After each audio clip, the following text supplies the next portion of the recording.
اور ساتھ ہم نے دیکھا وہاں پر فلم ساز بھی تھے، وہاں پر غیر ملکی فارنر بھی تھے جو کہ ایکٹیوسٹ ہیں، انہوں نے بھی بڑی ہاریبل سٹوریز وہاں سے شیئر کی ہیں. وہ کیا حیران تھے یہ سارے مناظر دیکھ کے. چلیں پاکستان کے ساتھ تو بڑی خاص محبت ہے نا اسرائیل کو، آپ کے ساتھ جو سلوک کیا، مسلمانوں کے ساتھ جو سلوک کرتے ہیں وہ، لیکن جو نان مسلم کے ساتھ رویہ تھا کیا وہ اس پر حیران تھے یا آپ سمجھتے ہیں ان کے ساتھ تھوڑا ڈفرینٹ رویہ تھا؟ مجھے خوشی اس بات کی ہے کہ اس قافلے میں زیادہ تر جو لوگ تھے، میجورٹی آف دا پیپل جو تھے نان مسلم تھے، اور کچھ کئی سارے اتنے بہت سارے نان مسلم ایسے بھی تھے جنہوں نے بھوک ہڑتال بھی کی ہوئی تھی 4 دن تک، جس میں ہم مسلمان بھی تھے، کچھ بہت سارے نان مسلم تھے جنہوں نے ہنگر اسٹرائک کی ہوئی تھی 4 دن تک. ہم نے صرف پانی پیا، کھانا نہیں. اور جو ہے انہوں نے جو ٹارچر کیا ہے یہ ہمیں سونے نہیں دیتے تھے، رات کو فلڈ کرتے تھے، نیل ڈاؤن کرا کے رکھتے تھے 4 یہ رات کو ہمیں دن میں 3 دفعہ جو ہے وہ چند گنریڈ مارتے تھے کہ جو ہے وہ خوف و رات کا ماحول ہے. تو وائٹ فورس جو ہوتی ہے، پلاسٹک کی شیلڈ لے کے آتے ہیں جوان، 15-20 آتے تھے اور پوائنٹ کرتے رکھتے تھے گن ہمیں جیسے کہ ہم کوئی ٹیررسٹ ہوں اور ہم جو ہے وہ کچھ غلط کرنے آئے ہوئے ہوں غزہ کے اندر یا اسرائیل کے اندر. ایسا کچھ بھی نہیں تھا. اور رات سب سے خوفناک منظر جب ہوتا تھا، جب رات کا ٹائم ہوتا تھا اور کوئی انٹرسیپشن ہوتی تھی تو یہ لوگ ہمارے ساتھیوں کو جو ہے وہ مارتے تھے کنٹینر کے اندر. ان کی جو آوازیں آتی تھی وہ بہت خوفناک تھی. وہ سن کے کوئی بھی جو ہے وہ یہ چیزیں جو ہے وہ نہیں کرتی. اور ہم کنڈیم کرتے ہیں انشاءاللہ تعالیٰ آپ کی. اور یہ قافلہ جو ہے یہ کنٹینیو رہے گا انشاءاللہ. اور آپ نے جیسے خود کہا کہ اس سے یہ ہوا کہ غزہ کے حالات دنیا تک پہنچے اور اب لوگ غزہ کے حوالے سے بات کر رہے ہیں. تھینک یو سو مچ، سعد ہمارے ساتھ تھے. موونگ فارورڈ ہمارے پاس ایک اپڈیٹ ہے. وزیر اعظم محمد شہباز شریف آج بیجنگ میں مصروف دن گزاریں گے. چینی صدر، وزیر اعظم اور اعلیٰ چینی قیادت سے ملاقاتیں ہوں گی. تو ڈپٹی بیورو چیف اسلام آباد اظہر فاروق ہمیں اس حوالے سے اپڈیٹ کریں گے. بتائیے گا سر. جی صاحب، وزیر اعظم شہباز شریف چین کے 4 روزہ دورے پر ہیں اور آج وزیر اعظم شہباز شریف چین کے صدر شی جن پنگ اور وزیر اعظم لی جانگ اور اس کے ساتھ ساتھ اعلیٰ چینی قیادت سے ملاقات کریں گے. وزیر اعظم کو گریٹ عوامی حال آمد پر گارڈ آف آنر پیش کیا جائے گا اور چین کے وزیر اعظم ان کا استقبال کریں گے. دونوں وزیر اعظم کے درمیان وفود کی سطح پر ملاقات بھی ہوگی اور دونوں وزیر اعظم پاکستان اور چین کے درمیان مفاہمتی یادداشتوں اور معاہدوں کے تبادلوں کی تقریب میں بھی شرکت کریں گے. وزیر اعظم شہباز شریف وفد کے ہمراہ تیانمن اسکوائر میں بھی جائیں گے. وہاں پر عوامی ہیروز کی یادگار پر ان کی حاضری ہوگی اور پھولوں کا گلدستہ بھی رکھیں گے. وزیر اعظم کی معروف چینی سرمایہ کاروں اور چینی کمپنیوں کے سی اوز کے ساتھ بھی ملاقاتیں طے ہیں. وزیر اعظم اعلیٰ چینی قیادت کے ہمراہ پاک چین سفارتی تعلقات کی 75ویں سالگرہ کے حوالے سے منعقدہ ایک تقریب میں بھی شرکت کریں گے. ٹھیک ہے، بہت شکریہ اظہر اپڈیٹ کرنے کے لیے. اور اظہر ہمارے نمائندے اپڈیٹ بھی کر رہے تھے. آپ کو ساتھ میں یہ بھی بتائیں کہ وزیر اعظم شہباز شریف جو کہ دورہ چین پر ہیں، کہتے ہیں پاکستان جلد خطے کی ترقی کے سفر میں چین کا ہم قدم ہوگا. پاکستان کو قرض نہیں، مہارت، سرمایہ کاری چاہیے. صدر شی جن پنگ نے چین کو عالمی معاشی اور عسکری طاقت بنایا. پاکستان جانا business to business investment conference سے وہ خطاب کر رہے تھے. کہتے ہیں 30% MOUs اربوں ڈالرز کے معاہدوں میں بدل گئے ہیں. پاکستان میں معدنیات کے بڑے ذخائر ہیں. پاکستانی اور چینی کمپنیز میں تعاون اور سرمایہ کاری کے معاہدوں، مفاہمتی یادداشتوں پر دستخط کیے گئے. بالکل جی، اور اسی حوالے سے پھر بات بھی کر لیں گے. ہمارے ساتھ موجود بات کرنے کے لیے سیگمنٹ میں سیکرٹری خارجہ اعزاز احمد چودھری صاحب. بہت شکریہ اعزاز صاحب، آپ نے پروگرام کے لیے وقت نکالا. امریکی صدر یہ کہتے ہیں کہ ایران سے مذاکرات انتہائی منظم اور تعمیری انداز میں آگے بڑھ رہے ہیں اور ساتھ ہی ساتھ جو Pakistan China business to business relationship ہم دیکھ رہے ہیں وہ بھی بلڈ ہوتا ہمیں نظر آ رہا ہے. پاکستان کی جو سالسی کی کوششیں ہیں امریکہ اور ایران جنگ رکوانے کے حوالے سے وہ بھی پوری دنیا کے سامنے روشن کی طرح آیا ہے. کیا کامنٹ دیں گے آپ اس حوالے سے؟ دیکھیں، اس میں تو اب کوئی شک نہیں رہ گیا کہ پاکستان نے بڑی ثابت قدمی سے اور بڑی مہارت سے یہ سارے معاملے کو سنبھالا ہے. ورنہ بہت سارے ایسے لوگ تھے جو ہر وقت شک کرتے تھے، کچھ ایسے بھی تھے جو چاہتے بھی نہیں تھے.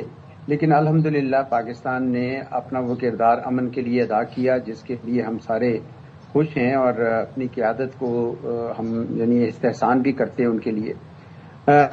حقیقت یہ ہے کہ اس وقت ابھی بھی ایجنڈا بڑا گمبھیر ہے اور یہ جب تک مکمل نہ ہو جائے کوئی بندہ مکمل پہلے کہہ نہیں سکتا.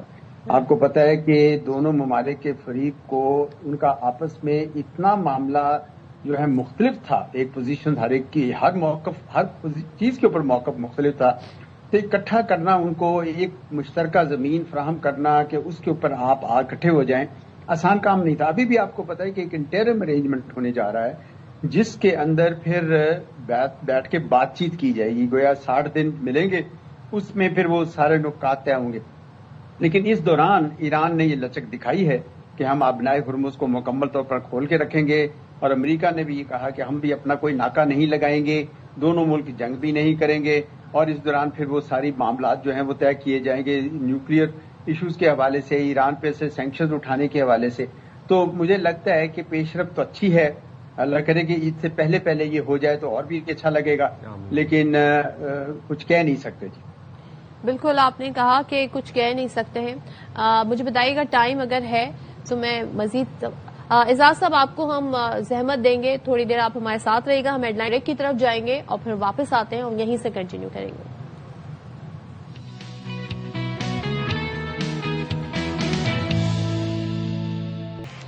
السلام علیکم, ویلکم بیک ٹو باخبر سویرا. امید کرتے ہیں آپ کو دن کا آغاز بہت خوش آئند ہوا ہوگا. ہم آ گئے آپ کے سویرے کو ایک دفعہ پھر سے باخبر بنانے کے لیے. اپنی طبیعتوں کا خیال رکھیں پلیز, موسم چینج ہو رہا ہے. اعزاز احمد صاحب ہمارے ساتھ موجود تھے, سابق سفارتکار, ان کے ساتھ کنٹینیو کریں گے. بات ہم کر رہے تھے پاکستان کا کردار جو کہ ثالثی میں پیش رہا, اور ساتھ ہی ساتھ ابھی جو ایران امریکہ ایک ڈیل بازگشت ہے اور بہت عنقریب ہے کہ وہ ڈیل ہونے والی ہے. اعزاز صاحب پلیز کنٹینیو کیجیے گا, آپ اپنا کامنٹ دے رہے تھے اس پہ. جی میں یہ کہہ رہا تھا کہ ابھی جو دونوں کے درمیان ایجنڈا ہے ابھی بھی اس میں کافی فاصلہ ہے دونوں کے موقف میں, لیکن انہوں نے یہ البتہ بڑا اچھا ہوا کہ یہ طے کر لیا کہ ٹھیک ہے 60 دن میں کوئی جنگ نہیں کریں گے, سیز فائر کریں گے. ورنہ آپ کو یاد ہے ڈونلڈ ٹرمپ سب تو ہر دوسرے دن دھمکی دیتے تھے کہ ہم جنگ شروع کیے.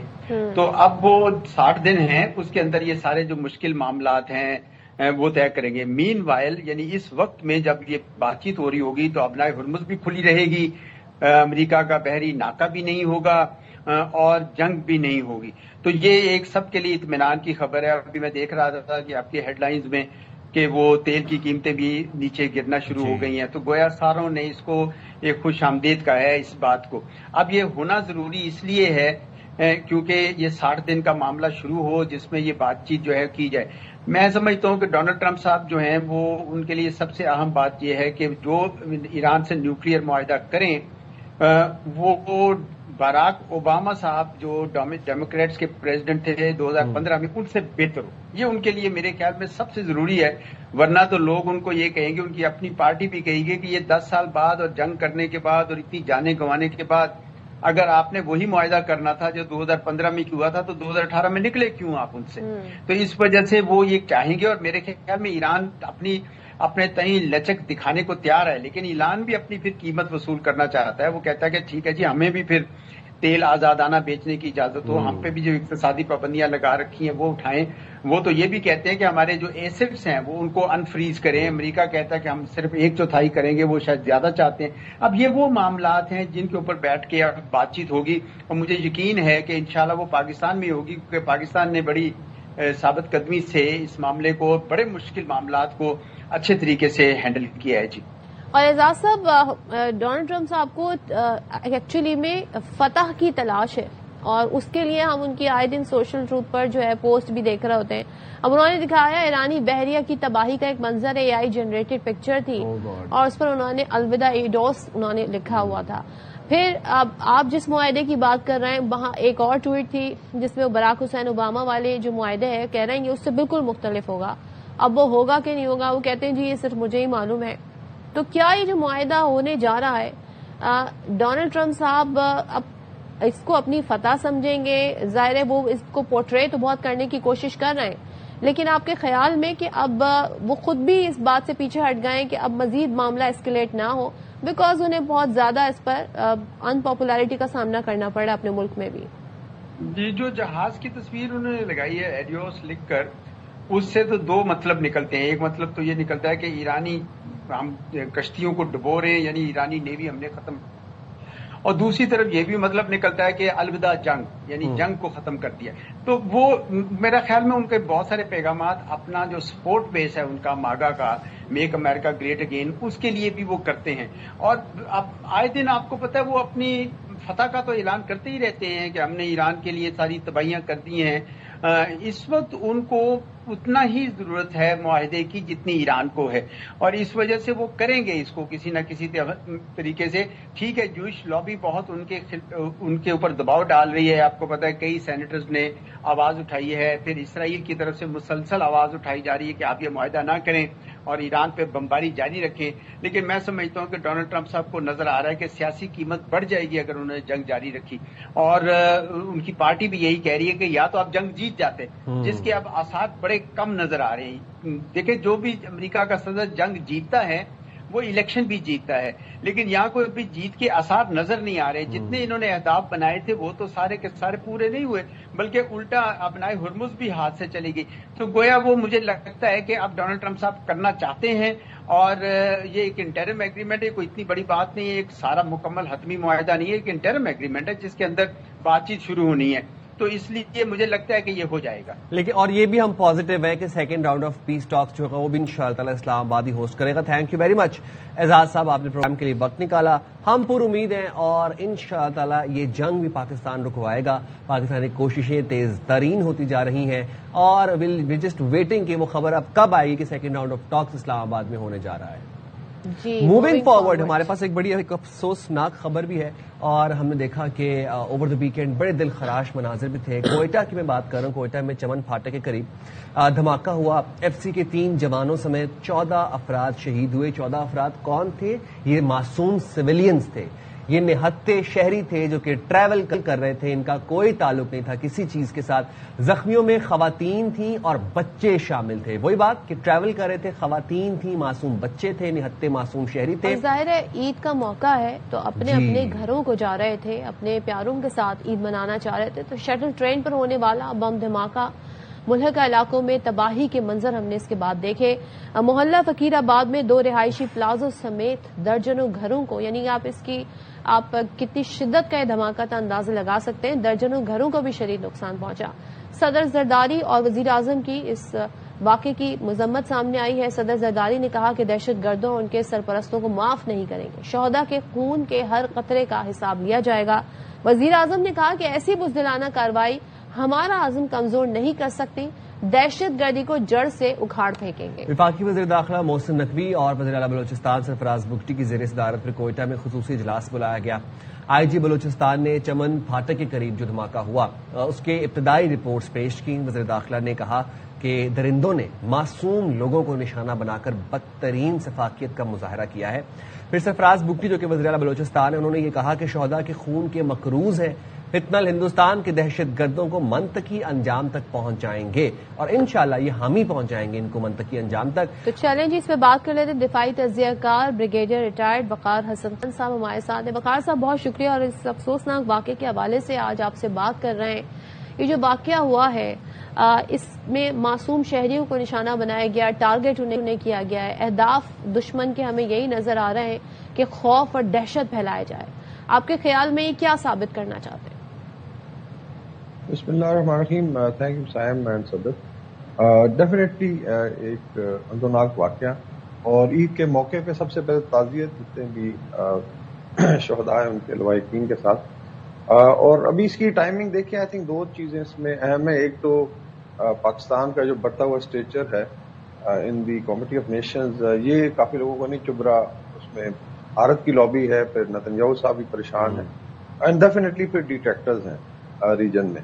اور دوسرا جو ہے آئی تھنک اگر آپ نے دیکھا ہو، فالو کیا ہو، پچھلے 3 مہینے میں اسپیشلی فتنہ ہندوستان کے خلاف بڑے کامیاب آپریشن جا رہے تھے، اور دے ور آن دا رن. تو میرے خیال میں یہ ٹائمنگ ہمیشہ آپ دیکھیں گے جب پاکستان میں دہشت گردی ہوتی ہے، اس کا لنک ضرور کسی نہ کسی امپورٹنٹ ڈیولپمنٹ کے ساتھ ہوتا ہے یا کوئی اوکیزن ہوتا ہے. تو ایک عید کے آئی تھنک عید سے پہلے یہ ٹارگٹ کیا گیا تاکہ میسج جائے، جس آپ بتا رہی ہیں کیا پھیلایا جائے. دوسرا ہے کہ ابھی نیکسٹ راؤنڈ آف ٹاک کی بھی بات ہو رہی ہے, انشاءاللہ شاید اسلام آباد میں ہوگا. تو یہ چیزیں آئی تھنک بڑی چبھتی ہیں. اور آپ نے دیکھا ہے کہ یہ گودی میڈیا کیسے سیلیبریٹ کر رہا تھا. بیسیکلی دے تھنک کہ یہ کوئی دھرندر مووی بنی ہوئی ہے جس پہ سارا دہشت Pakistan, and they trivialise it also unfortunately. اور وہاں پہ کیوں ٹی وی مر جائے تو پاکستان پہ الزام لگاتے ہیں. تو I think these are the 2 factors. لیکن لڑائی جو ہے ابھی فیصلہ کن مراحل میں ہے. یہ سافٹ ٹارگیٹس کو ٹارگیٹ کر رہے ہیں بیسیکلی, جس میں سویلینز ہیں, جس میں آپ کہہ لیں کہ ٹرینز ہیں, صاف ظاہر ٹرینز ابھی کوئی ملٹری ٹارگیٹ تو نہیں ہے. And they want to prove کہ جی ہم کوئی بڑی عوامی موومنٹ ہے. ابھی آپ نے دیکھا ایک ویڈیو آئی جس میں خواتین کی پارٹیسپیشن کو دکھایا گیا, and that was most probably shot in Balochistan. ابھی اس کو وہ they are trying to basically stimulate, جس طرح ترکیہ کے خلاف جو دہشت گرد تنظیم ہے PK کے, وہ بھی انہوں نے کوئی 30-40 خواتین رکھی ہیں جو صرف ویڈیوز بنانے کے کام آتی ہیں. تو تاکہ اس کو ایک رنگ دیا جائے کہ وہ عوامی موومنٹ ہے. یہ اس کا نہ اسلام سے کوئی تعلق ہے نہ بلوچ فوج کے ساتھ. Basically it is hard core terrorism. اور پاکستان کو ابھی آئی تھنک جو اپنی اسٹریٹجی ہے, specially in terms of targeting terrorist dens across the border, اس پہ بھی دوبارہ آئی تھنک ریویو کرنا ہوگا کہ وی شوڈ گو ان. اور دوسرا جو ہے بھارت کو بھی آئی تھنک کسی نہ کسی کو جواب دینا ہوگا, بیکاز انف از انف. جب ثبوت ہیں کہ اس میں ریسرچ انالیسس ونگ موجود ہے, یا اس کی جیسے بیک اپ ہے, یا کوئی اور ممالک ہوں, پاکستان اپنی پوری ایفرٹ کرے diplomatically, economically, politically, and I would say even militarily.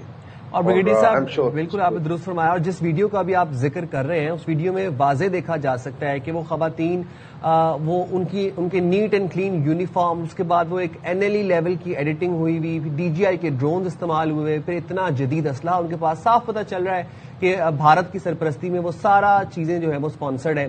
Operation غضب للحق میں جس طریقے سے فتنہ الہندوستان اور فتنہ الخوارج کے ہاتھ پاؤں کاٹے گئے, ان کے گرد گھیرا تنگ کیا گیا, یہ ان کا پیٹرن, ان کا ایک وتیرہ رہا ہے کہ اس کے بعد جب ان کے اوپر کریک ڈاؤن کیا جاتا ہے اس کے بعد یہ سافٹ ٹارگیٹس کو نشانہ بناتے ہیں, یہ سویلین آبادیوں کو نشانہ بناتے ہیں. یہ بوکھلاہٹ کا شکار ہے, یا پھر اب یہ آخری دم کی ان کی ریٹیلیشن ہے. ان کو نظر آ رہا ہے کہ ہم شکست خوردہ ہو چکے ہیں. I think they can read it. ایک تو ود ان پاکستان جو فائٹ اگینسٹ ٹیررزم ہے, یہ بھی آپ کہہ رہے ہیں حتمی مراحل میں ہے, اور ہماری اسسمنٹ پہلے سے یہ رہی کہ 2026 انشاءاللہ ڈیسائسو ہوگا. اور دوسرا ہے یہ جو پاکستان نے لاسٹ ایئر بھارت کے دان توڑے, اور ابھی اس سال ڈپلومیٹک سکسیس ہے. Because every body knows it کہ ابھی اگر امن مذاکرات کامیاب ہوتے ہیں اس کے بعد پاکستان کی ٹریجیکٹری, پاکستان ایسے سفر پہ روانہ ہوگا انشاءاللہ کہ دین دیر از نو ٹرننگ بیک, اور خطے میں it will appear basically as net security stabiliser. اور بھارت آئسولیٹڈ فیل کر رہا ہے. ابھی مارکو روبیو صاحب کا وزٹ ہوا, وہاں بھی جے شنکر صاحب بلا شکوہ کر رہے تھے. تو دے نو اٹ کہ ملٹریلی کنونشنل لڑائی میں یہ کچھ نہیں کر سکے. تو پھر یہ ان کے جو بیکرز ہیں اور جو خوارج بیٹھے ہوئے ہیں کابل میں, اس کا سہارا لیا گیا. لیکن پاکستان نے ہمیشہ بڑا کیلکولیٹڈ رسپانس دیا ہے, اور انشاءاللہ تعالیٰ اس پہ بھی آئی ایم شیور پلاننگ ہو رہی ہے. باقی افغانستان میں جو بیٹھے ہوئے ہیں خوارج اور ان کے backers, they should realise it کہ یہ ایک لوزنگ وار ہے. Pakistan is country to reckon with, اور ان کی آئی تھنک بھلائی اسی میں ہے, اور افغان عوام کی بھی جو بیچارے سپریسڈ ہیں اس وقت, آلموسٹ 40 ملین پیپل, جس میں 20 ملین خواتین تو بند ہیں گھروں میں, اور ان کے اگینسٹ بڑی سخت موومنٹس چل رہی ہیں, ناردرن ریزسٹنس فرنٹ وغیرہ. یہ پھر دے will lose the regime also. تو پھر نہ بیسز رہیں گے, نہ ان کی لیٹس سے ٹالرنٹ مانے کی جو نیٹ ورک ہے. تو انشاءاللہ تعالیٰ چیزیں بہتر ہیں. لیکن افسوس یہی ہے کہ عید کے موقع پہ سویلینز کو شہید کیے گئے, اس میں پوری فیملی جو ہے وہ شہید ہوگی. دے ور لیونگ کسی اپارٹمنٹ میں اس کے نزدیک ہی. اور پھر BYC کا کنیکشن اس میں نظر آیا کہ جو مسنگ پرسن ہے وہ ٹیررزم میں انوالو ہوتے ہیں. تو یہ سارا کچا چھٹا جو ہے آئی تھنک اس کو ڈیفیٹ کیا جائے گا. اور جیسے کہ آپ نے خود بھی ذکر کیا وقار صاحب کے گودی میڈیا کس طریقے سے خوش ہو رہا تھا, پھر جس طرح سے 2025 میں پاکستان نے انڈیا کو شکست دی. اب سامنے آ کر جنگ لڑنے کی تو ان میں پاکستان میں ہمت نہیں ہے, لیکن یہ سازشوں اور اس طرح کی دہشت گردی پر بھارتی حکومت اتر آئی ہے.